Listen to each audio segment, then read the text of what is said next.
Alors, on reprend Bezrat Hashem, les Tikkuné HaZohar.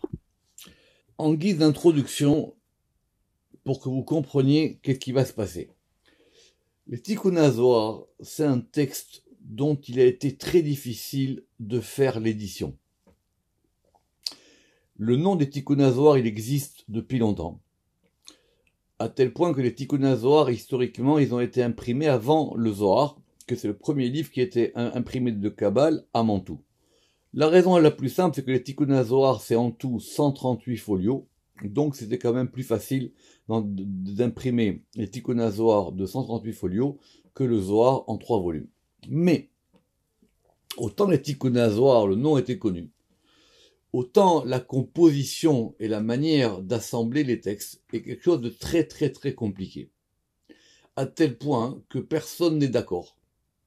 Et que l'édition des Tikkuné HaZohar qui fait référence, comme c'est marqué dans l'introduction du livre, c'est celle qu'on appelle, c'est celle qui est classique, qui est celle, je vais vous dire, de Constantinople. C'est-à-dire beaucoup plus tard. Et c'est elle qui a fait référence. Mais même avec cette édition de Constantinople, donc, et il y en a eu deux. Vous lirez l'introduction qu'on avait faite avec Monsieur Seban sur cette histoire. C'est ça. Constantinople était 1719 et 1740. Mais même après ça, les gens n'étaient pas d'accord. Mais bon, au bout d'un moment, il faut bien fixer le texte. Pourquoi? Parce qu'il y avait des Tikkuné HaZohar dans le Zohar lui-même, il y avait des Tikkuné, je parle dans les manuscrits, il y avait des Tikkuné HaZohar qui étaient ailleurs, et après il y aura aussi des Tikkuné HaZohar qu'on éditera plus tard dans les Tikkuné, dans le Zohar Hadash, dans les Tikkuné Zohar Hadash. Pourquoi c'est important? Parce que du coup, autant les Tikkunim eux-mêmes, à peu près c'est clair, ce grand passage d'introduction des Tikkuné HaZohar, il n'est pas évident. À tel point que le texte qu'on va faire maintenant, il est considéré comme un ajout. C'est-à-dire, nous on était dans Ézéchiel, on continuait Ézéchiel et on était au discours de Eliyahu Hanavi et de Ézéchiel qui parlait de la Merkava. Et tout d'un coup, on change de sujet. Alors c'est la note 2 que vous verrez. Le Gaon de Vilna, il dit que c'est pas du tout là. Et le Gaon de Vilna, c'est beaucoup plus tard. Hein. Le Gaon de Vilna, il dit que c'est pas du tout sa place. Le Ber Lachai Roi aussi. Et le Ramak, lui, ce texte-là, il le met complètement à part. Mais les éditeurs n'étaient pas non plus dépourvus de bon sens. Et il y a une raison pour laquelle ils ont placé ce texte ici. Donc on a l'impression qu'on change de sujet. C'est vrai qu'on va changer complètement de sujet. Mais on va assez vite reprendre notre sujet. Mais d'une autre manière. D'accord. Donc ça c'est important, c'est pour ça que dans le site je ferai des cours, je ferai une section à part sur ce qu'on va faire de maintenant. Et en gros ça va du folio 5A jusqu'au folio 6B, voire la fin du 6B. Donc on a 2 folios maintenant, enfin 5A, 5B, 6A, 6B, 4 folios, pardon, qui vont nous parler d'un autre sujet. C'est quoi ce sujet? C'est un sujet très important qui s'appelle la Yirat Hashem. La Yirat Hashem, littéralement, on traduit ça comme étant la crainte de Dieu. Simplement, dans le Zohar de Bereshit, et c'est un texte qu'on a fait il y a très longtemps, et qu'on a traduit, il y a un passage très très célèbre sur la définition de la Yirat Hashem. Et il faut l'avoir fait pour pouvoir comprendre ce qui va se passer maintenant, je vais expliquer. Je résume, le texte là-bas, vous le trouverez facilement, ou on l'a traduit, je répète, il doit être même sur YouTube. Bref, c'est un texte classique. La Yirat Hashem, c'est pas comme les gens y croient, c'est pas avoir peur de Dieu. Alors c'est vrai qu'on a traduit Yira par crainte ou par peur, mais c'est faux. Le Zohar là-bas, il est très dur. Il dit que celui qui a peur de Dieu, il n'a pas peur de Dieu, il a peur de lui. Il a peur qu'on lui enlève ses biens, il a peur qu'on lui enlève sa moto, il a peur qu'on lui enlève sa voiture, il a peur qu'on lui enlève ses enfants. Ça, c'est pas qu'il a peur de Dieu. Ça veut dire qu'il a peur de perdre ce qu'il a. Donc ça, le Zohar, il dit, ça s'appelle pas la Yirat Hashem. Ça s'appelle que quelqu'un dans la vie, c'est un peu heureux. Après, il dit, il y a des gens qui pensent que la Yirat Hashem, c'est le fait que si je me comporte bien, j'irai au paradis. Très bien. Alors il dit, celui-là, ok, peut-être il a avancé d'un degré, mais il vaut pas mieux, enfin, il vaut un petit peu mieux que le précédent. Simplement, lui, il se dit, moi j'ai peur d'aller au Guéhinam. Et il y a un passage célèbre là-bas dans le Zohar où Rabbi Shimon il dit, Vaile Amreb, Rabbi Shimon il dit, malheur si je dévoile ce secret et malheur si je le dévoile pas. Pourquoi? Parce qu'il a dit, si je dévoile ce secret, les gens qui ne sont pas très, on va dire, croyants, ils vont avoir une manière de ne pas être croyants. Et si je le dis pas, les gens qui sont les vrais Chaverim, qui connaissent la Kabbalah, alors ce secret leur échappera. Et qu'est-ce qu'il explique là-bas? C'est un texte très connu. Il explique que la ira, c'est pas le fait d'avoir peur. Celui qui a peur est un peureux. Donc ça, on parle pas de ça. Là, on n'est pas là pour faire la Torah, c'est pas une religion de gens qu'on manipule avec le bâton et la ceinture. Quoique. Et il dit là-bas que la ira, c'est le fait de mesurer, je résume, c'est le fait de mesurer la grandeur divine. Et quelqu'un qui mesure et qui va comprendre et qui va être pénétré par la grandeur divine, alors la ira, c'est le fait que maintenant ils prennent conscience de ça.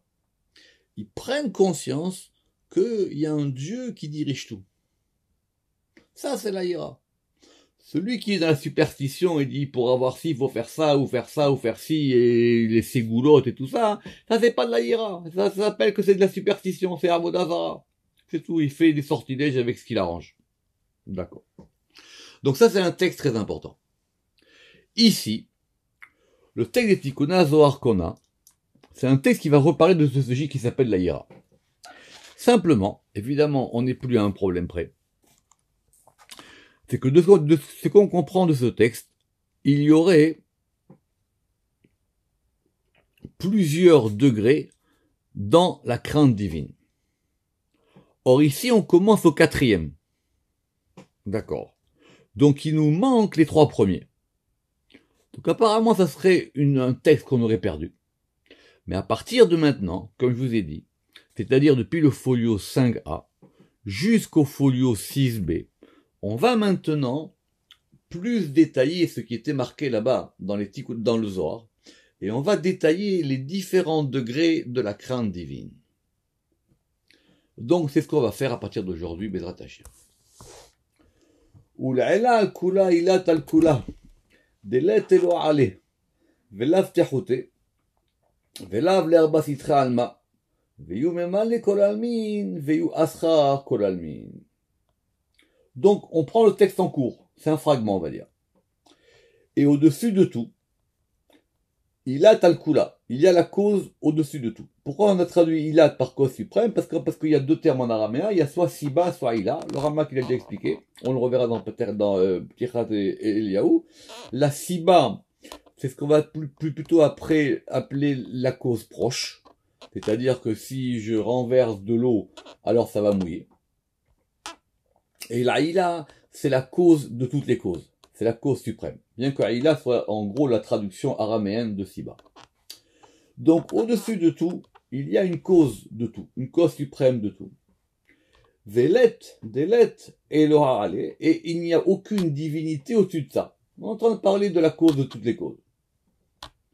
Et il n'y a ni au-dessus de lui, ni en dessous de lui, ni des 4 côtés du monde, parce que ce principe-là de la ilat al-kula, de cette cause suprême qui est au-dessus de tout, elle remplit tout. Mais malekol almin et c'est lui qui dirige tout. En gros, on reprend ici là où le Zohar dans Bereshit il s'était arrêté. À savoir que la crainte, c'est la préhension, la compréhension, la méditation sur le fait qu'il y a une cause qui dirige tout. Et celui qui comprend ce degré qui dirige tout, la ira, qui est là, on va expliquer, qui est le fondement de tout. Alors celui-là, il peut être pénétré de la connaissance divine. Et évidemment, ça mènera à ce sentiment qui s'appelle la ira. Et pour ceux qui ont fait le Zohar là-bas, le commandement qui vient après, puisqu'il s'agit là-bas des commandements liés de Bereshit, ça sera là-bas, ça sera l'amour. Donc maintenant, cet élément de la cause suprême, c'est lui qui décide de tout. Ou mekabel ba yisurim. Et c'est vrai, il peut recevoir par elle des épreuves, ou mara'in, et des maladies, ou mahovin, et des douleurs. Bitrilut démarrer par la crainte de son maître. Ça veut dire quoi? Ça veut dire que dans la vie, il y a beaucoup de choses qui peuvent arriver. Beaucoup de choses qui peuvent arriver. Des bonnes choses comme des moins bonnes choses. Celui qui pense qu'il peut en être sauvé, c'est une autre question. Mais ça arrive. Simplement, il y a un principe qu'on va voir maintenant, qui s'appelle Ahava Besofa. La fin, elle est pour l'amour.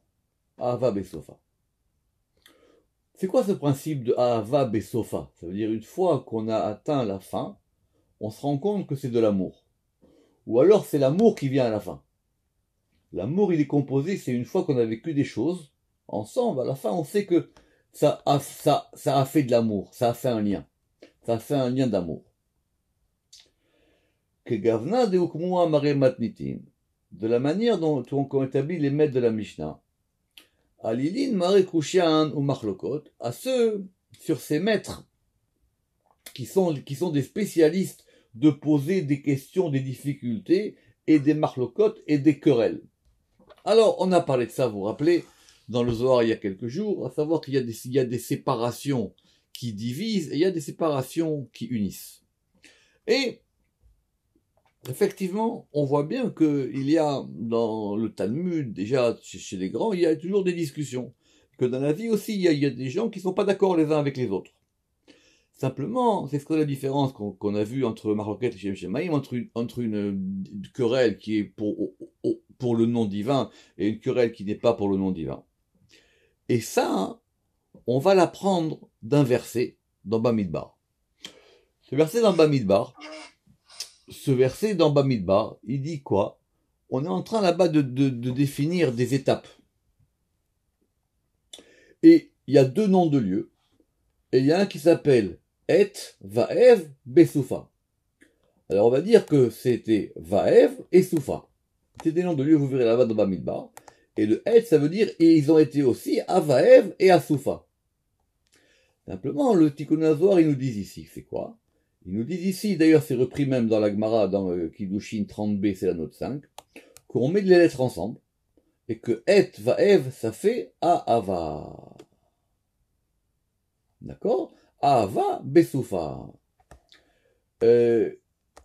Ahava, Besoufa. Alors vous allez me dire, mais c'est pas exact, parce que si on fait Et, Vaev, Ahava, c'est Aleph, He, Vav, E, il nous manque le E. Alors c'est une dracha d'Agmara. Il dit que c'est Et, Vaev, on va le transformer en Ahava, parce que sinon on sait pas qu'est-ce qu'on va faire avec le Tav. Et que ça s'appelle, et que c'est ça que l'Agmara elle a dit, l'amour elle est à la fin. Il y a des gens qui des fois dans la vie s'opposent à des choses, et ils s'opposent à des choses parce qu'ils veulent que les choses soient bien faites. Mais leur but à eux, c'est l'amour. Ils veulent par ça qu'effectivement le monde aille bien. Des ma, des avat, lun, shrina, sauf les chol dargin. Alors ça veut dire quoi, Ahava Besoufa? C'est là qu'on va maintenant comprendre que le Zohar, il explique d'une manière qui lui est propre. Car ce qui était pour eux, Shrinta les sauf dargin, parce que c'est notre expression, elle dit Ahava Besoufa. C'est quoi le sauf? Le sauf des Sphirot, c'est la Malchut. Le sauf, c'est la Shrina. Donc, Dema de Avat ou Shrinta, sauf l'école d'Argin. Ce qui était le degré de la fin. Kushia Vedin Misra de Gvura. Ce qui était donc une question et de la rigueur du côté de la Gvura. Que normalement la Shrina, quand elle n'est pas arrangée, elle est Gvura. It Hazart Lon Hava Misra de Imina, on transforme ça et ça repart vers la droite du côté de l'amour. Parce qu'ici, il y a marqué que Ahavat Chesed, l'amour, il est lié à Chesed. Alors, vous verrez ce qu'on a vu sur la Ahava. C'est quoi l'amour? Est-ce que l'amour, il est Gvura ou est-ce que l'amour, il est Chesed? On a vu ça dans le Ramak, il avait expliqué ça longuement. Et surtout à propos du verset qu'on a vu que Maïm Rabim lo yochlu lechabotet ha'ava dans Shir HaShirim. À savoir que l'eau, elle ne peut pas éteindre l'amour. Donc l'amour, c'est du feu. C'est l'eau peut pas éteindre l'eau. Ramak, il avait expliqué ça. En général, ha'ava, c'est lié chesed. Autrement dit, de quoi on parle ici? On est en train de dire que les choses, elles peuvent se transformer. Ce principe de la yira, il peut transformer les choses. Je reprends. C'est la note 6. La shrina, qui était du côté des rigueurs à gauche, elle va maintenant se transformer en chesed. On transforme les choses. C'est-à-dire, la chose, on va lui faire changer de direction. Ou berinda, et c'est pour ça qu'on a expliqué dans la Gemara ce qui apparemment était plutôt quelque chose de simple. Kol ha-mekayem et ha-Torah me'oni, sofo lekayema me'osher.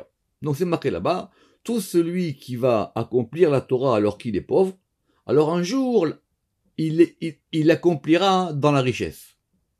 Le pshat, ça veut dire que si, alors qu'il était pauvre, il a réussi à mettre ses problèmes de côté pour s'occuper de la Torah, alors un jour, Dieu il lui fera un cadeau, il dira, tu sais quoi, alors maintenant, tu pourras t'occuper de la Torah tout en étant tranquille sur tes autres problèmes.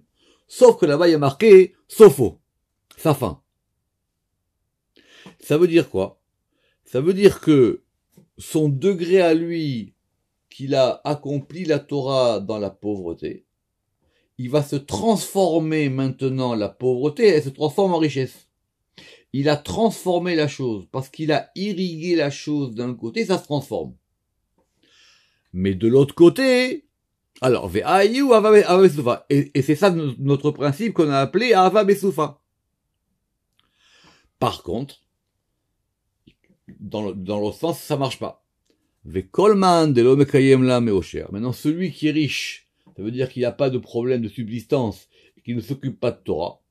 Alors c'est sûr que lui, loïkama me'oni, lui, il ne l'accomplira pas dans la pauvreté. Lui, celui-là, s'il devient pauvre, il sera encore plus pauvre et il aura rien. Donc ce principe de transformation, d'un côté à l'autre, il marche que dans un sens. Voilà le fragment qu'on a pour la 4e degré dans la Yirat Hashem. À méditer, c'est que la Yira, elle permet de transformer les choses. 5e degré. Darga Hamisha Beyirat Hashem. Donc effectivement, je répète, les 4 premiers degrés et le début du 4e, ils sont manquants, voire note numéro 2. En gros, certains commentateurs expliquent que ces 6 degrés, ils sont en regard des sphirotes. Et que ça part de bas en haut. Qu'autrement dit, il y aurait un degré de Yira à chaque degré de sphirote. Donc ici, d'après le Ramak, ça serait le degré qui est en regard de Tiferet. Ou Kumare Matnitin. Les maîtres de la Mishnah, ils ont établi. Ce qui est intéressant ici, c'est qu'on va prendre des textes classiques rabbiniques et on va leur donner une interprétation zoharique complètement différente. Alors, c'est expliqué de façon claire, c'est dans les Pirkei Avot, Kol hakodem yerato le chochmato, chochmato mitkayemet. Vechol hakodem chochmato le yirat cheto, en chochmato mitkayemet. Donc les Pirkei Avot, on le connaît, ce sont ce qu'on appelle les maximes de nos pères, et on prend ça en général comme étant des conseils de bonne conduite ou des conseils de morale, et d'après le Pshat, ça veut dire quoi? Tout celui qui fait passer sa crainte avant sa sagesse, elle va se maintenir, et tout celui qui fait passer sa sagesse avant sa crainte, avant la crainte de sa faute, alors sa sagesse ne se tient pas. Autrement dit, si quelqu'un, c'est un bon juif, et qu'il est un peu simple, il vaut mieux ça que quelqu'un qui est intelligent et qui n'est pas un véritable bon juif. Je vous dis le pshat qu'on donne en général. D'accord? Kol hakodem yirato le chochmato, chochmato mitkayemet. Ve kol hakodem chochmato le yirat cheto. Maintenant, tout celui qui va dire, ah mais moi d'abord je veux être racham et après je serai un craignant de Dieu, alors effectivement, même ta soi-disant intelligence, tu vas la perdre. Très bien. Donc en gros, sois un bon juif, fais ce qu'on te demande. Le Ramak, il dit, On ne parle pas de ça du tout. On ne parle pas de ça du tout. On parle maintenant de la chorma. Or, c'est quoi ici la chorma? La chorma, maintenant, c'est le fait, c'est ce qu'on va recevoir de la ira. Or, c'est quoi la ira? C'est pas d'avoir peur. La ira, c'est d'être connecté en flux avec le fait qu'il y a un patron. Quelqu'un qui médite le fait qu'il y a un patron, il va recevoir une chorma. Quelqu'un maintenant qui veut être racham sans avoir ce degré de ira, alors effectivement, sa chorma, elle tient pas. Vous lirez de la note 5.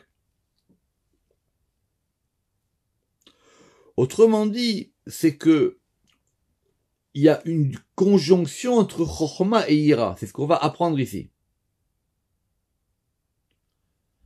Décrol à kodem chormato liirato. Alors qu'est-ce qu'on a voulu dire maintenant quand on a dit que celui qui fait passer sa sagesse devant sa crainte? Les maoudome. Écoutez bien ce que dit le Zohar ici. Les miche masrulo maftechot apnimim velo masrulo maftechot achitzonim. Bema ikanes. Il s'agit de deux paires de clés. Alors vous avez les clés qui permettent de rentrer dans la pièce secrète à l'intérieur de la maison, mais vous n'avez pas la clé de la maison. Je reprends. À quoi ça ressemble? À quelqu'un à qui on aurait transmis les clés intérieures et à qui on n'aurait pas transmis les clés extérieures. Alors comment est-ce qu'il va rentrer? Je reprends, vous avez une maison, et dans la maison vous avez la pièce intérieure secrète. D'accord? Alors la chorma, c'est avoir accès à cette porte-là. Mais, comment tu vas rentrer là-bas si toi t'as pas la porte de la maison? Comme je vous ai dit, c'est un degré qui vous permet de faire rentrer dans un autre degré. On n'a pas opposé chorma et ira. On a dit que la ira, c'était les clés extérieures, retenez ça. Et ces clés extérieures, elles permettent après de pouvoir utiliser les clés intérieures. Donc oui, le chacham, il a les clés intérieures. Ces clés intérieures, elles lui servent à rien, parce qu'il sait pas où aller avec ça. Et alors, c'est quoi maintenant cette histoire de clés intérieures et de clés extérieures de la maison? Ça correspond à nos deux noms. Ça correspond au Shem Adni et ça correspond au Shem Yudke Vavke. Ou Be'ora Raza, et donc d'après la voie du mystère, Adni, le Shem Adni, lui correspond Taman Yirat Hashem, lui correspond à la Yirat Hashem. Il correspond à ses clés extérieures. Ve'ilu Arba Advan, et les 4 lettres de ce nom, puisqu'effectivement c'est un tétragramme. Inu Namaftechot Achitsonam Dila, ce sont les clés extérieures. Donc ce Shem de Adni, c'est le Shem qui vous permet de rentrer dans la maison. Et le Yud, Min Yud Kevavke Chorma, alors que Yud Kevavke, lui, il commence par un Yud, c'est Chorma. Ve'arba Advan de Aishema, et les 4 lettres de ce nom-là, Inun Maftechot Apnimim, ce sont les clés intérieures. Si vous avez bien écouté ce qu'on a dit dans les cours précédents, donc vous voyez bien qu'il y a 2 Yud. Simplement, le Shem Adni, il a un Yud à la fin. Et le Shem Yud Kevavke, il a un Yud au début. Donc, il y a un principe qui va vous permettre d'aller du Aleph au Yud. C'est le Shem Adni. Et une fois qu'on a ça, on peut après aller du Yud au He. Comment ça fonctionne tout ça? Ça fonctionne de façon très simple, dit le Zohar.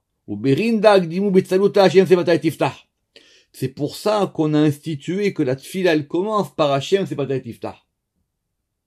On commence la Hamida, quand on veut maintenant être en intimité avec Dieu et lui parler, on commence par le Shem Adni. Ou le Batar, Chatmin la Beshem Yud Kevavke, et après, la première Beracha, on va la sceller, c'est ce qu'on appelle la Chatima, c'est-à-dire la fin de la Bracha, par quoi? Baruch Ata Hashem Maren Avraham. Et après, c'est Yud Kevavke. Si vous êtes perspicace, vous allez me poser quoi comme question? Mais la bracha d'après, c'est quoi? C'est Ata Gibor Leolam Hashem. Or, Hashem, c'est quoi? C'est Adni. Oui, on repart sur Adni, mais c'est une autre question. Alors donc, on comprend maintenant que cette histoire de faire passer une chose avant l'autre, c'est comme dans la vie. il faut étape après étape. Sinon, ça marche pas. La première, c'est la ira, et la ira, elle te fait rentrer dans la chorma. Le premier, c'est le shemani te fait rentrer dans le shem yudke vavke. À tel point même, qu'on voit ça même dans les points voyelles du shem yudke vavke. Ve'ufachi agdim, sheva, dei yirat beshem Hashem, le'avan dei kametz rachame. Alors évidemment, ça va être compliqué. Le Shem Yud Vavke, comment est-ce qu'il se ponctue? C'est une très très grande question. D'accord? On a vu ça dans Shara Shemot, on va pas le refaire. Mais on va dire que le Shem Yud Vavke, on va le ponctuer Sheva Cholem Kametz. D'accord? Sheva Cholem Kametz. À tel point que le Ramak, il avait expliqué que c'est à peu près aussi les mêmes ponctuations que le Shemadni. Parce que le Shemani, c'est quoi? Comme la lettre Aleph, elle peut pas recevoir le Sheva directement, donc la lettre Aleph, c'est Khataf. C'est un Khataf, et après on a aussi le Cholem et le Kametz. Or, c'est quoi cette notion? Que même dans l'intérieur du Shem Yud Kevavke, on commence par un Sheva. Le premier mouvement, c'est un Sheva. Et ce Sheva-là, il correspond Ufachi agdim sheva di yira beshem Hashem. Ce sheva-là, il commence à la yira. Et il va nous mener à quoi? Il va nous mener au kametz, qui a des points voyelles. Or, le kametz, il est quoi? Le kametz, il est rachamim, il est miséricorde, et même le kametz, il est chorma. Et on va expliquer. Sheva, misitra digvura. Le sheva, il provient du côté de la Gvura. Qui va esh Hashem nishpat, selon le verset, car avec le feu, Hashem nishpat. Donc, retenez ça parce que c'est une dracha historique. Sheva vaesh. Si c'est comme ça, on ne peut donc pas écrire, et c'est une erreur, Sheva avec un vav. Sheva, ça s'écrit avec un bet. C'est la dracha du Zohar ici. Les grammaires modernes où on écrit Sheva avec un vav, c'est faux. Sheva otiot baesh. Pour ceux qui aiment la grammaire, il y avait autrefois un adage dans les grammaires, ceux qui ont appris la grammaire en Afrique du Nord, on disait Sheva Shav. C'est-à-dire quoi Sheva Shav? Le Sheva Shav, il compte pas. C'est un nom point voyelle. Mais si on dit Sheva Shav, c'est qu'on écrit Sheva Shav avec quoi? Avec un Vav. Sheva, c'est un point voyelle de feu. Je relis. Sheva, misitra degvura, qui va esh. Sheva, c'est otiot baesh, c'est le feu. C'est un point voyelle qui brûle. Ça veut dire quoi? Que quand on commence à ponctuer le Shem Yud Ke Vavke, on commence par un Sheva qui correspond à la Gvura. Et le Kametz, lui, le Kametz, lui, on le connaît. Le Kametz, lui, il est à droite. Donc, en gros, c'est le même mouvement qu'avant, si je vais pas trop vite pour vous. Ça veut dire qu'on passe de la Gvura du côté gauche au côté droit. Et le Kametz, d'où provient son nom, il provient, comme on l'a dit plus haut, Vekamatsa Kohen Misham. Et le Kohen, il poignera là-bas. Donc ça veut dire quoi? Ça veut dire que le Kohen, c'est les notes 22 et 23. Le Kohen, qui est du côté au moins de Chesed, eh ben lui, il est lié au Kametz. D'accord? On verra après comment le Kametz, il peut être aussi lié à la Chorma, parce qu'en tout cas, le Chesed et la Chorma, ils ont des points communs. Alors pourquoi est-ce qu'on a ce mouvement maintenant, je répète, le mouvement du Sheva au Kametz, qui est le mouvement du Shemani à Yud Ke Vavke, qui est le mouvement de la Yira à la Chorma? À cause d'un principe simple. Berin de Ma'alin Bakodesh velo Moridin. Parce qu'on s'élève dans la sainteté et on descend pas. C'est un principe talmudique très important. Parce que ça veut dire, c'est par exemple le principe qui va diriger le fait de, par exemple, est-ce qu'on peut transformer une synagogue en Beth Midrash ou l'inverse? Est-ce qu'on peut des fois prendre un bâtiment et on va lui donner une élévation plus sainte ou moins sainte, et est-ce qu'on peut descendre quelque chose de son degré de sainteté. Alors il y a des applications pratiques dans la halakha, mais c'est pas le sujet ici. En tout cas, le principe il est quoi? Parce qu'effectivement on veut monter. Donc, c'est la yira qui mène à la chorma, et comme ça on monte. Ou berinda. Et donc, et si vous avez remarqué maintenant, on va faire la jonction avec le verset qu'on avait vu la dernière fois. C'est pour ça que dans notre fameux verset qui disait Ze shemi l'olam, ve ze zichri le dordo, on avait dit quoi? On avait dit Shem. Vous vous rappelez ou pas? Qu'est-ce qu'on avait dit la dernière fois? On avait dit que Shem avec Yudke, c'est 365, qui est le nom des commandements négatifs, et Vavke avec Zichri, c'est lui qui va donner les 248 nombres de commandements positifs. Donc, on a commencé par quoi? On a commencé par les commandements négatifs. Et après, on est passé au positif. Simplement. C'est-à-dire, c'est le même mouvement. D'abord, il y a des choses dont on va s'abstenir.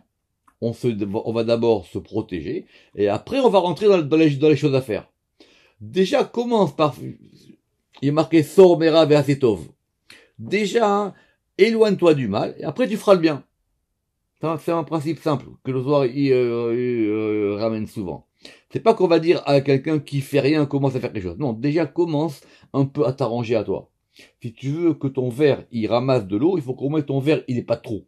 Donc déjà, commence à t'arranger à toi un minimum. Ou Berinda.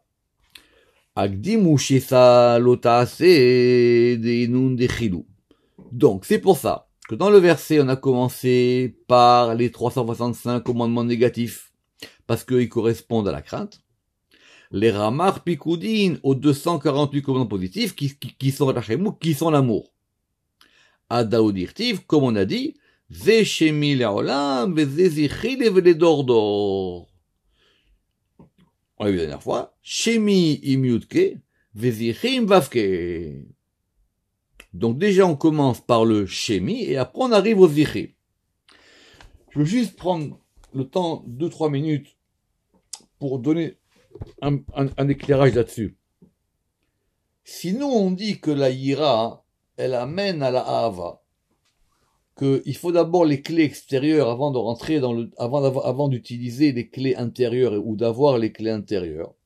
Si on a dit qu'on commençait par le Shem Adni et qu'après on va par le Shem Yudke Vavke, très bien. Mais le passou qui dit quoi? Le passou qui dit que d'abord on commence par Yudke et après par Vavke. Donc c'est un mouvement de haut en bas. C'est pas un mouvement de bas en haut. Que si vous voulez dire, comme on vient de dire plus haut, qu'on monte, donc on aurait dû dire d'abord Vavke après Yudke. Pourquoi on dit d'abord le nom et après le Zecher? On aurait dû dire l'inverse, d'abord le Zecher et après le nom. Alors c'est ça le sod de ce passage-là du Zohar. C'est qu'ici, pour que ça marche, il faut qu'on associe le plus haut degré du Shem, Yudke, on l'associe au degré de la Yira, et après on aura dans la Chochma le degré de Vavke. Qu'on puisse comprendre tout ça. Shabbat Shalom à tout le monde.